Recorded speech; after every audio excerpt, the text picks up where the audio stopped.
सभी साथियों को मेरा नमस्कार है। आप हैं सुभाष सैनी के साथ यूट्यूब सब कुछ जानो चैनल पर। प्रिय साथियों, अमेरिका और चीन के साथ ट्रेड वार चल रही है। इसके बीच जो है चीन की इकोनॉमी पर क्या फ़र्क पड़ेगा और उसकी जीडीपी पर जो जीडीपी ग्रोथ के अनुसार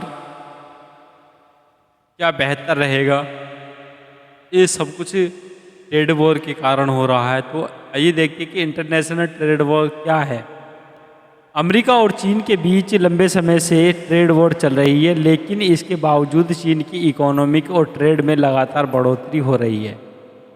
दूसरी तिमाही में देश की जीडीपी ग्रोथ अनुमान से बेहतर रही है, जबकि जून में जो एक्सपोर्ट है वो 5.8% तेजी आई है। तो ऐसा क्यों हुआ? तो जून में चीन का निर्यात तेजी से बढ़ा है, इसलिए ऐसा हुआ है कि अमेरिका ने कुछ चीनी सामानों पर लगाने वाले टैक्स में छूट दी थी।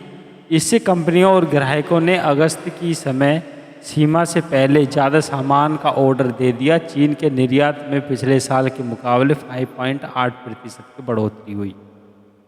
मई में यह बढ़ोतरी 4.8% थी। आयात में भी बढ़ा, इसमें 1.1% की वृद्धि हुई। इस साल यह पहली बार है जब चीन के आयात में भी वृद्धि हुई। यह जानकारी सोमवार को जारी किए गए कस्टम विभाग ने आंकड़ों से मिली है। और दूसरी तरफ हुआ क्या कि अमेरिका ने जो है कई कंट्री पे ट्रेड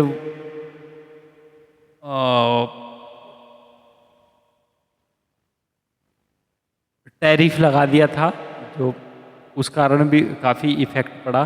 तो इस दौरान चीन से अमेरिका को होने वाले निर्यात में 16% की कमी आई, लेकिन मई में यह कमी 34.5% थी। इसलिए यह थोड़ा राहत की बात है कि अमेरिका के राष्ट्रपति डोनाल्ड ट्रंप ने चीन से आने वाले सामान पर 245% टैक्स लगा दिया था।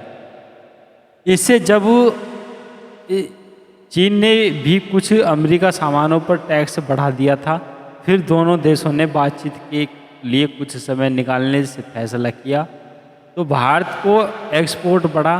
तो जो भारत पे इन्होंने टैक्स लगाया था, तो नए टैक्स लगाने के बाद दुकानदारों और आयातों ने चीन से जूते, कपड़े, खिलौने और अन्य सामान मंगाना लगभग बंद कर दिया था।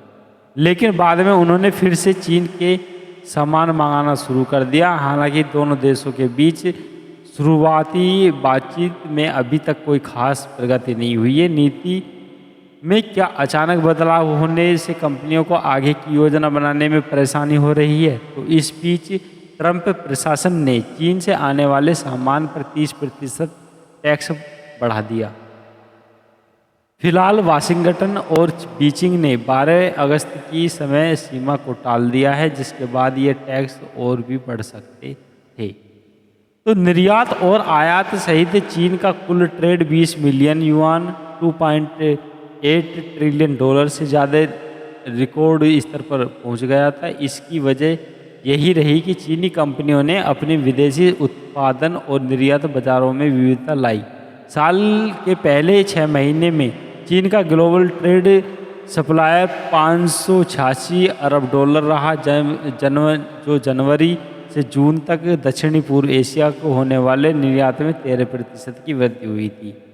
थाईलैंड को होने वाले शिपमेंट में 22%, वियतनाम को लगभग 20% और भारत को 18% से ज़्यादा वृद्धि हुई थी। यूरोप के साथ भी व्यापार अच्छा रहा। साल में पहले 6 महीने में इसमें 6.6% की वृद्धि रही। तो जो इसकी जीडीपी ग्रोथ क्या करेगी? तो इसमें इस बीच दूसरी तिमाही में चीन की जीडीपी ग्रोथ अनुमान से बेहतर रही है।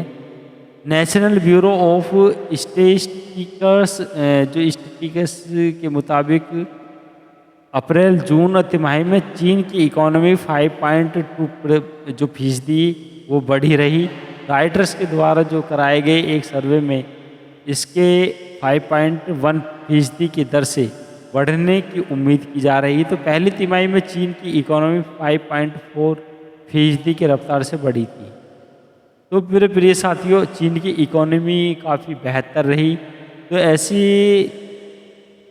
स्थिति में अमेरिका और इसी तरीके से अनेक कंपनियों पर टैरिफ लगाएगा तो एक दूसरी देश का जिस चीन के साथ व्यापार संबंध अच्छे रहेंगे तो उसका इकोनॉमी में काफ़ी बेहतर इजाफा होगा। तो मेरे प्रिय साथियों, हमारी इस वीडियो को शेयर और सब्सक्राइब, एक छोटा सा सब्सक्राइब कर ही दीजिए जिससे कि हमारा मोटिवेशन बनता रहे। इसी तरीके से वीडियो लाते रहेंगे। Thank you for watching this video.